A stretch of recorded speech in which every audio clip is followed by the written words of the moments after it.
Hello and welcome to the 24th day of our 24 days of Christmas preparation. We are reading the 24th chapter of the Gospel according to Luke today, our final chapter.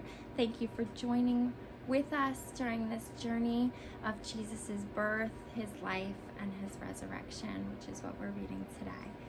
So follow along in your Catholic Children's Bible or just watch and listen to the 24th chapter of the Gospel according to Luke. The Resurrection.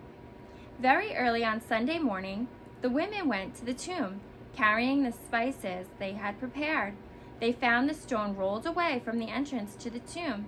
So they went in, but they did not find the body of the Lord Jesus.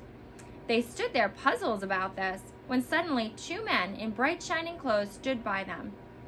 Full of fear, the women bowed down to the ground as the men said to them, "Why are you looking among the dead for one who is alive? He is not here. He has been raised. Remember what he said to you while he was in Galilee. The Son of Man must be handed over to sinners, be crucified, and 3 days later rise to life." Then the women remembered his words, returned from the tomb, and told all these things to the 11 disciples and all the rest. The women were Mary Magdalene, Joanna, and Mary, the mother of James. They and the other women with them told these things to the apostles, but the apostles thought that what the women said was nonsense, and they did not believe them. But Peter got up and ran to the tomb. He bent down and saw the grave closed, but nothing else. Then he went back home, amazed at what had happened. The walk to Emmaus. On that same day, 2 of Jesus' followers were going to a village named Emmaus, about 7 miles from Jerusalem, and they were talking to each other about all the things that had happened. As they talked and discussed, Jesus himself drew near and walked along with them. They saw him, but somehow did not recognize him. Jesus said to them, "What are you talking about to each other as you walk along?"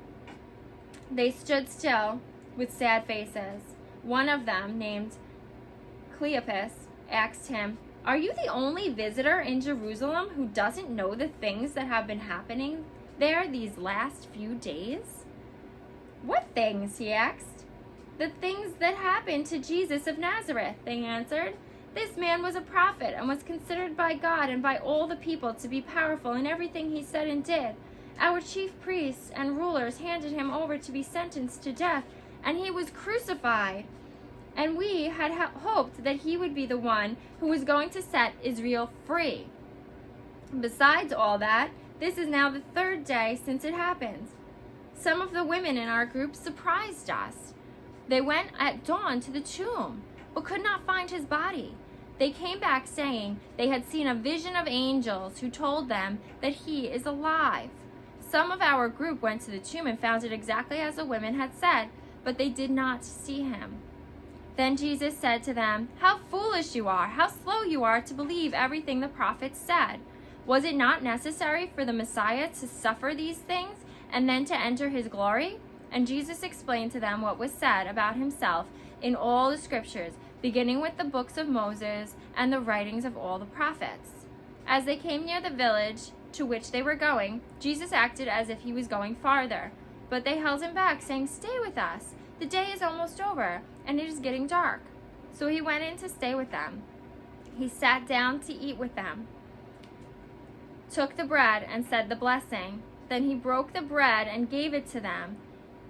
Then their eyes were opened and they recognized him, but he disappeared from their sight. They said to each other, "Wasn't it like a fire burning in us when he talked to us on the road and explained the scriptures to us?"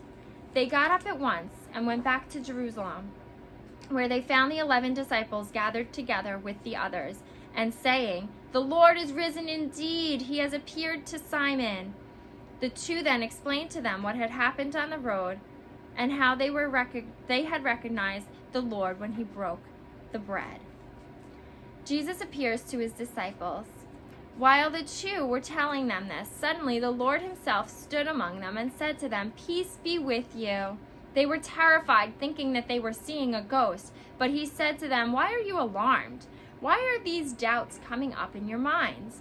Look at my hands and my feet and see that it is I myself. Feel me, and you will know, for a ghost doesn't have flesh and bones, as you can see I have." He said this and showed them his hands and his feet. They still did not believe him. They were so full of joy and wonder, so he asked them, "Do you have anything here to eat?" They gave him a piece of cooked fish, which he took and ate in their presence. Then he said to them, "These are the very things I told you about while I was still with you. Everything written about me in the law of Moses, the writings of the prophets, and the Psalms had to come true." Then he opened their minds to understand the scriptures and said to them, "This is what is written, the Messiah must suffer and must rise from death 3 days later. And in his name the message about repentance and the forgiveness of sins must be preached to all nations, beginning in Jerusalem. You are witnesses of these things, and I myself will send upon you what my Father has promised. But you must wait in the city until the power from above comes down upon you." Jesus is taken up to heaven. Then he led them out to the city as far as Bethany, where he raised his hands and blessed them. As he was blessing them, he departed from them and was taken up into heaven. They worshipped him and went back into Jerusalem, filled with great joy, and spent all their time in the temple giving thanks to God. That is the final chapter of the Gospel according to Luke. Thank you for joining me on this journey, and I hope you and your family have the happiest and merriest of Christmases. God bless.